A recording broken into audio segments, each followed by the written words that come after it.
ఈరోజు దేశంలో ఉన్న ప్రధానమైన నగరాలు ఢిల్లీ, ముంబై, బెంగళూరు, చెన్నై, కల్కట్టా. ఢిల్లీ అత్యంత కాలుష్యాన్ని ఎదుర్కొంటున్న నగరం, దేశ రాజధాని, political capital. Parliament is there, supreme court is there, all other institutions are there, but everything is shut down.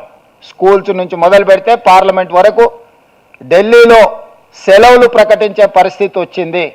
అత్యంత కాలుష్యమైన నగరం ఈ దేశంలోనే కాదు ప్రపంచంలోనే ఢిల్లీ నగరానికి గుర్తింపు వచ్చిన పరిస్థితి వచ్చింది అని అంటే ప్రభుత్వాల యొక్క ఆలోచన విధానంలో లోపం ఉండడం వల్ల ఈరోజు ఢిల్లీ నగరం నివసించడానికి యోగ్యం కాని నగరంగా మారుతుంది. అదేవిధంగా బెంగళూరు, మీరు ఒక్కసారి బెంగళూరును చూడండి. One of the beautiful metropolitan city. Traffic జామ్లు, హెజార్డ్ డెవలప్మెంట్స్ రావడంతో బెంగళూరులో ఎయిర్పోర్ట్కి వెళ్ళాలంటే ఎప్పుడు ఇంట్లో నుంచి బయలుదేరాలనో తెలియని పరిస్థితి, ఎన్ని గంటలు రోడ్డు మీద మనం ఉంటామో మనకు తెలియని పరిస్థితి. అందుకే ఈరోజు ఐటీ ఇతర పరిశ్రమలు తెలంగాణ రాష్ట్రానికి తరలి వస్తున్నాయి. Mumbai financial capital. ఫైనాన్షియల్ క్యాపిటల్లో వర్షం వస్తే నగరం అతలాకుతలమైపోతుంది. ఈరోజు అక్కడ నివసించలేని పరిస్థితి. చెన్నై నగరం వర్షం వస్తే పడవల్లో ప్రయాణించాల్సిన పరిస్థితి. కల్కట్టా గురించి నేను చెప్పాల్సిన పని లేదు, శాంతి భద్రతల నుంచి అక్కడ ఉన్న పొల్యూషన్, ట్రాఫిక్.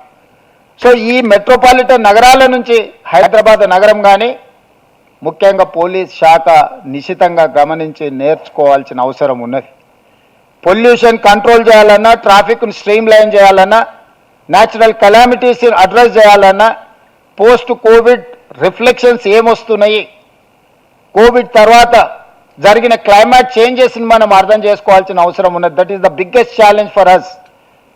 కోవిడ్ తర్వాత వస్తున్న పరిణామాలు, మన నగరాలలో నిర్మించిన ఇన్ఫ్రాస్ట్రక్చర్, 24 గంటలకు 2 సెంటీమీటర్ల వర్షం వస్తే తట్టుకోగలిగిన వ్యవస్థ మాత్రమే మన నగరాలలో మనం నిర్మించుకున్నాం.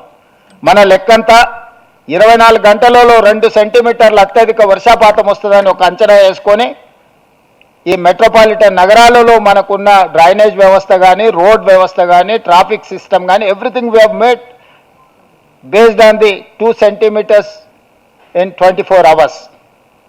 కానీ పోస్ట్ కోవిడ్ తర్వాత మొన్న ఖమ్మంలో జరిగిన వర్షాలు, ఖమ్మంలో పనిచేసిన అధికారులు ఇక్కడ ఉండవచ్చు, విత్ ఇన్ 2-3 అవర్స్లో 39 సెంటీమీటర్స్ వర్షం వచ్చింది.